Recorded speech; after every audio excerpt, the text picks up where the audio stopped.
நீலகிரி மாவட்டம் பந்தலூர் அருகே சேரங்கோடு ஊராட்சிக்கு உட்பட்ட 7வது வார்டில் அமைந்துள்ளது பந்தபிலா, தைத்தல் கடவு மற்றும் குஞ்சில் கடவு உள்ளிட்ட பகுதிகள். தைத்தல் கடவு முதல் குஞ்சில் கடவு வரை 800 மீட்டர் சாலை மண் சாலையாக உள்ளது. இதை சீரமைக்க கூடலூர் ஊராட்சி ஒன்றியம் கடந்த 3 ஆண்டுகளுக்கு முன்பு 16 லட்சம் ரூபாய் நிதி ஒதுக்கியது.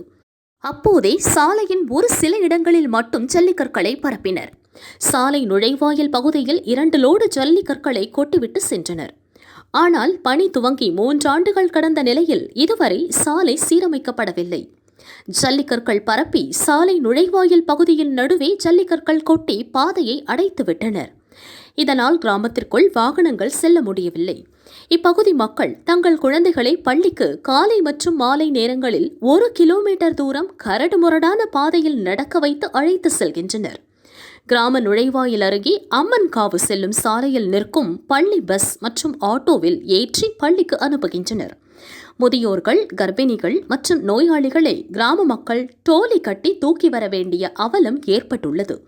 சாலை சீரமைக்க நிதி ஒதுக்கி 3 ஆண்டுகள் கடந்த நிலையில் பெயரளவிற்கு சாலையில் ஜல்லிக்கற்களை கொட்டி சென்றது குறித்து அதிகாரிகளிடம் பல முறை புகார் தெரிவித்தும் அலட்சியம் காட்டுகின்றனர். இரவு நேரங்களில் இப்பகுதியில் சிறுத்தை மற்றும் யானை, கரடி உள்ளிட்ட வன விலங்குகள் நடமாட்டம் உள்ளது. அவசர தேவைகளுக்கும் வெளியே வர முடியாத நிலையில் பாதிக்கப்பட்டு வருகின்றனர்.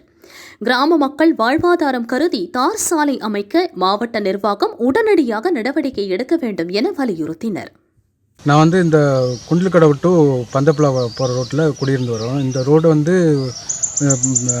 மண் சாலையாக தான் இருக்குது. தற்போது இந்த மண் சாலையை சீரமைச்சு தரணும்னு சொல்லி நாங்கள் பல முறை கோரிக்கை வச்சோம். கோரிக்கையானது 3 வருஷத்துக்கு முன்னால் நிறைவேற்றறேன்னு சொல்லி கல்லை கொண்டு போட்டாங்க. கல்லை கொண்டு போட்டு அங்கங்கே கொஞ்சம் கொஞ்சமாக போட்டு விட்டுட்டு இந்த முன்னால் கல்லை கொட்டி ஃபுல்லாக நிறச்சி ரோடை மறைச்சி விட்டு போயிட்டாங்க. எங்களுக்கு ஒரு கிலோமீட்டருக்கு தூரம் எதுவும் ஸ்கூல் பிள்ளைங்களாக இருந்தாலும் சரி, எதுவும் நோயாளிகளாக இருந்தாலும் சரி தூக்கிட்டு தான் வர வேண்டிய சூழ்நிலை இருக்குது. இதை இந்த அதிகாரிகள்கிட்ட நாங்கள் பல முறை எடுத்து கூறியும் இது வரைக்கும் எந்த அதிகாரியும் எங்களை கண்டுக்கிறவே இல்லை. இது வரைக்கும் எங்களை இந்த என்னான்னு கூட கேட்கல. இது தக்க நடவடிக்கை இருக்குமாறு மிக தாழ்மையோடு கேட்டுக்கொள்கிறோம்.